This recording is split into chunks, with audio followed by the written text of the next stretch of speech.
இணைய நண்பர்களுக்கு சைவ விருந்து சேனலின் இனிய வணக்கம். இன்றைக்கி நம்ம சேனலில் செய்ய போகிறது ரொம்பவே மொறுமொறுப்பான, குழந்தைகளுக்கு பிடிச்ச, குறிப்பாக எண்ணெய் பலகாரமாக இருந்தால் வயசானவங்க அதை உடல்நலம் காரணமாக ஒதுக்கிடுவாங்க. ஆனால் இது வயசானவங்களுக்கும் ரொம்பவே ஏற்ற கோதுமை தானிய வடை. வாங்க வீடியோவில் பார்க்கலாம். அதுக்கு முன்னாடி இதுவரையிலும் நம்ம சேனலை சப்ஸ்கிரைப் பண்ணலைன்னா உடனே சப்ஸ்கிரைப் பண்ணிக்கோங்க. பக்கத்தில் தெரிகிற பெல் ஐக்கானையும் ப்ரெஸ் பண்ணுங்க. அப்போ தான் நம்ம சேனலில் வர்ற வீடியோவை நீங்கள் மிஸ் பண்ணாமல் பார்க்கலாம். வாங்க கோதுமை தானிய வடை செய்யறதுக்கு தேவையான பொருட்களை பார்ப்போம்.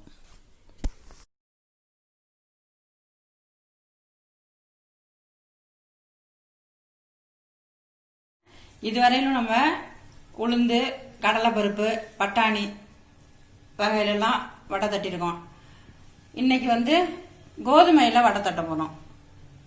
கோதுமை வடை தட்டுறதுக்கு தேவையான பொருட்களை பார்ப்போம். முன்னாடி 100 கிராம் கோதுமை 6 மணி நேரம் முன்னாடி கோதுமையை நல்லா கழுவிட்டு சுத்தம் பண்ணி ஊற வச்சு எடுத்து வச்சிருக்கேன். ஒரு பெரிய வெங்காயம் கட் பண்ணிக்கணும். ஒரு 1.5 கரண்டி சோள மாவு, அப்படி சோள மாவு இல்லைன்னு சொன்னால் கடலை மாவு வச்சுக்கலாம். ஒரு பச்சை மிளகா, அது காரம் போகிறோம். அது தேவையான அளவு உப்பு, புதினா, கொத்தமல்லி, கருவேப்பிலை 3ஐயும் பொடியாக கட் பண்ணி வச்சுக்கணும். பெருங்காயம், கட்டி பெருங்காயம் ஊற வச்சு வச்சுக்கணும். வடை செய்யறதுக்கு எண்ணெய், மிக்சி ஜாரில் இந்த கோதுமையை தண்ணி இல்லாமல் வடித்து போட்டுக்கணும்.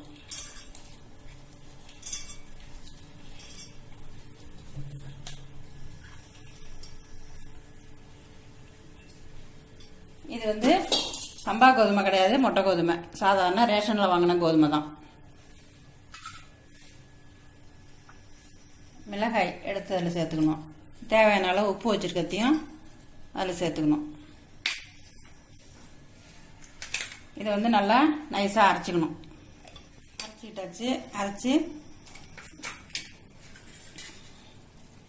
இது மாதிரி பக்குவத்தில் அரைச்சிக்கணும். முழு கோதுமையெல்லாம் கிடையாது, நல்லா மாவாக அரைப்பட்டு வச்சு எடுத்து ஒரு பாத்திரத்தில் வச்சுக்கணும். ரொம்ப தண்ணி விட்டு தளர்த்தியாலாம் அரைச்சிடக்கூடாது, கெட்டியாக இருக்கணும். வடை தட்டுற அளவுக்கு கெட்டியாக இருக்கணும். அதுக்கு கோதுமை நல்லா ஊறி இருந்தால் தான் நல்லா அரைப்படும். அப்படி இல்லைன்னு சொன்னாக்கா பொல பொலன்னு இருக்கும், வடை தட்ட வராது.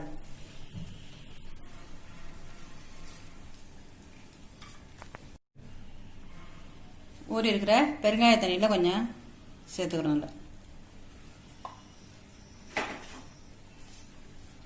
வெங்காயம், ஒரு வெங்காயம் அரிஞ்சு வச்சுருக்கோம். வெங்காயம் கொஞ்சம் நிறைய போட்டால் தான் நல்லா இருக்குங்கிறதுனால நல்லா மாவு இருக்கிற அளவுக்கு வெங்காயம் இருக்குது.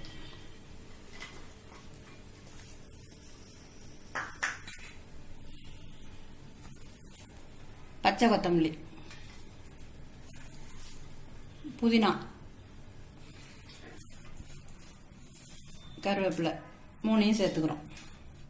நல்லா பிசைஞ்சிக்கணும். சோள மாவில் கொஞ்சம் சேர்த்துக்கிறேன்.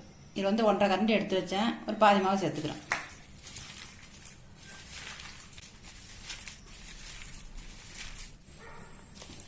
மாவை இந்த பழத்தில் நல்லா வடை தட்டுற அளவுக்கு இந்த பழத்தில் பிசைஞ்சு வச்சுக்கணும். அடுப்பை பற்ற வச்சு கடாயை போட்டிருக்கேன். இது இப்போ மாவெல்லாம் கொஞ்சமாக வச்சு செய்யறதுக்கு இந்த மாதிரி சின்ன கடாயாக கனமாக இருக்கணும். ஆனால் சின்ன கடாயாக இருந்ததுன்னு சொன்னாக்கா சௌரியமாக இருக்கும். எண்ணெய் ஊற்றிருக்கேன். எண்ணெய் காயட்டும். இது மாதிரி ஒரு சின்னதாக ஏந்தலாம் சின்ன கரண்டி எடுத்துக்கிட்டு தண்ணி கையில் ஒரு வட்டாவில் தண்ணி வச்சுக்கிட்டு தண்ணியில் அப்படி நினச்சிக்க வேண்டியது. கையும் நினச்சிக்கணும். மாவு சின்ன உருண்டையாக இந்த கரண்டி கொள்கிற அளவுக்கு உருண்டையாக ஊற்றிக்கிட்டு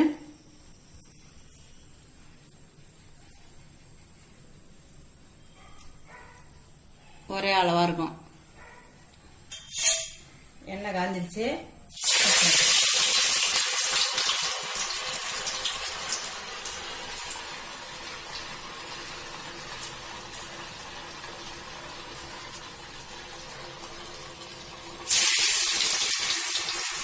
சின்ன சின்னதாக வச்சுட்டு இந்த கரண்டியில் இது மாதிரியே வச்சுட்டாக்கா வடை நல்லா எல்லாம் ஒரே அளவாகவும் இருக்கும், நல்லாவும் இருக்கும். வேவறதுக்கும் ஒரே கனமாக இருக்கிறது சரியாக இருக்கும், கரெக்டாக வேவராவில்.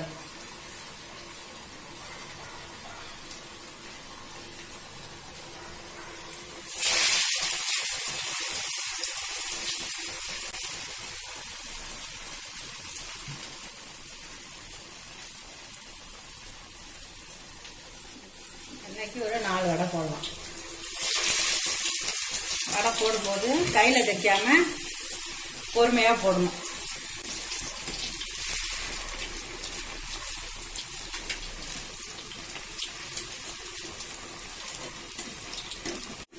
வடை தட்டும்போது நல்லா சேஃப்டியாக தட்டணும்.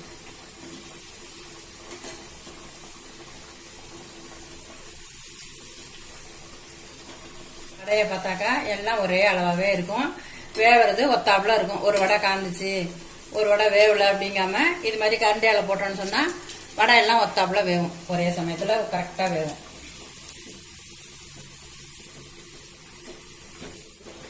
இது மாதிரி வடை தட்டுறது கடலைப்பருப்பு, உளுந்து அப்படிங்கிறது மட்டும் இல்லாமல் கோதுமை, கேழ்வரகு எல்லா தானியத்திலையும் செய்யலாம். ஆனால் கொஞ்சம் கொஞ்சம் வடை ஒரு தானியத்துக்கும் ஒரு வித்தியாசமாக இருக்கும். ஆனால் டேஸ்டி எல்லாம் சூப்பராக இருக்கும் டேஸ்டி. இப்போ இந்த கோதுமை வடை நல்லா மொறுமொறுப்பாக சாப்பிட்றதுக்கு டேஸ்ட்டு அவ்வளோ அருமையாக இருக்கும். நல்லா பொன்முருவலாக வெந்துருச்சு. இப்போ எடுத்துக்கிறோம்.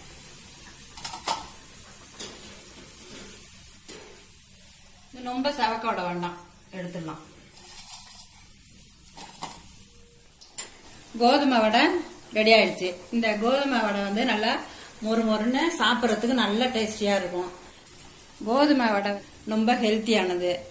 இதை பிள்ளைங்களும் நல்லா ரொம்ப விரும்பி சாப்பிடுவாங்க. இந்த கோதுமை வடையை இது மாதிரி நீங்களும் செஞ்சு சூடாகவே சாப்பிட்டு எப்படி இருக்குன்னு கமெண்ட்ல சொல்லுங்க. இந்த வீடியோ உங்களுக்கு பிடிச்சிருந்ததுன்னு சொன்னா லைக் பண்ணுங்க, ஃப்ரெண்ட்ஸுங்களுக்கு ஷேர் பண்ணுங்க. இதுவரையிலும் நம்ம சேனலை சப்ஸ்கிரைப் பண்ணலன்னா உடனே சப்ஸ்கிரைப் பண்ணிடுங்க. பக்கத்துல தெரியுற பெல் ஐக்கானையும் பிரஸ் பண்ணுங்க. அப்பதான் நம்ம சேனல்ல வர்ற வீடியோவை நீங்க மிஸ் பண்ணாம பார்க்கலாம். வேறொரு நலம் தரும் உணவுடன் அடுத்த வீடியோவில் சந்திப்போம். நன்றி, வணக்கம்.